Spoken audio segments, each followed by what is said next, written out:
To explain his thoughts. Here he is. Joining me, and I'm getting feedback in my ear here, so maybe our engineers can fix that. If not, I'll continue. I guess I'm going to continue. I want to say thank everybody. Thank you. I wish everybody's having a good time in the Twin Cities, and thanks to the hospitality of our great governor in Minnesota. As you probably know, I'm here in St. Louis. Yesterday we were in Pennsylvania, and the day before in Ohio.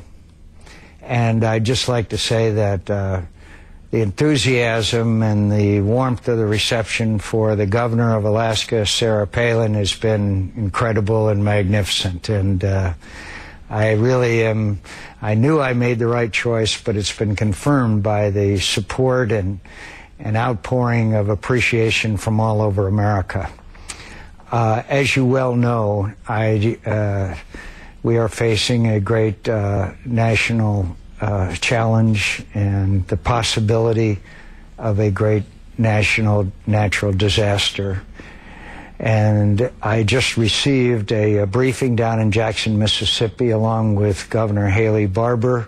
There's a teleconference with the other three governors, Governor Perry of Texas, Governor Jindal of Louisiana, and Governor Riley of Alabama.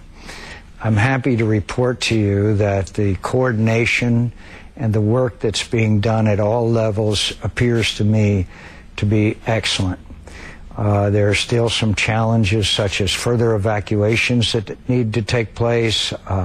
Search and rescue capabilities still aren't at the level that we'd like to see them, and communications still amongst first responders is not quite at the level that we would seek. But I can also tell you the level of cooperation between the federal government, the state governments, the local governments in Louisiana, and in the other affected states is excellent. And I have every expectation that we will not see the mistakes of Katrina repeated. In fact, I'm very optimistic that we will see a degree of cooperation and effort on behalf of any victims, of anyone whose lives are touched by this great natural disaster, that maybe we continue to do, as Governor Haley Barbour said the other day, he said today, pray for the best and prepare for the worst. And I think that's what we are doing as a nation.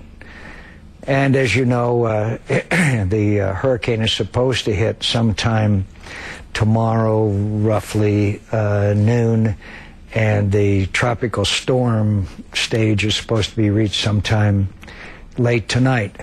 And one of the things we know about hurricanes is that many times they do the unpredictable. 3 out of the last 4 hurricanes have veered to the east in the last several hours on their path. So we don't know, of course, exactly what's going to happen, but as Governor Haley Barbour said, the outstanding governor of the state of Mississippi said, we'll pray for the best and prepare for the worst. So, of course, this is a time when we have to do away with our party politics, and we have to act as Americans. We have to join with 300 million other Americans on behalf of our fellow citizens. It's a time for action. So we're going to suspend most of our activities tomorrow, except for those absolutely necessary. Rick Davis, our campaign manager, will be coming on right after me to tell you about the details of it. But I know you agree with me. It's time to open our hearts, our efforts, our wallets, our concern, our care for those American citizens who are now under the shadow of the probability of a natural disaster.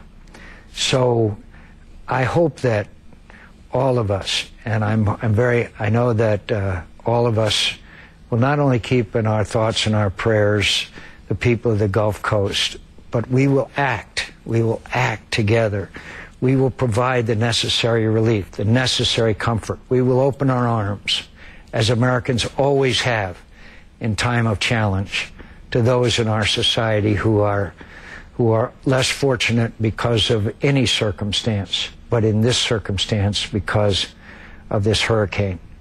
So ahead of time, I want to thank all my fellow Republicans as we take off our Republican hats and put on our American hats.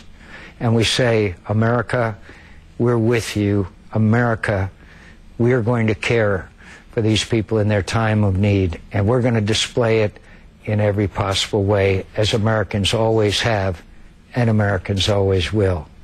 I thank you. I can hardly wait to get up there, and I hope and pray that we'll be able to resume some of our normal operations as quickly as possible, but some of that is, frankly, in the hands of God.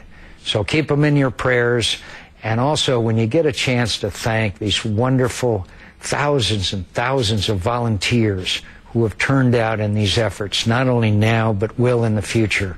God bless them, and thank God. It makes me proud to be an American. Thank you. The time for action is now.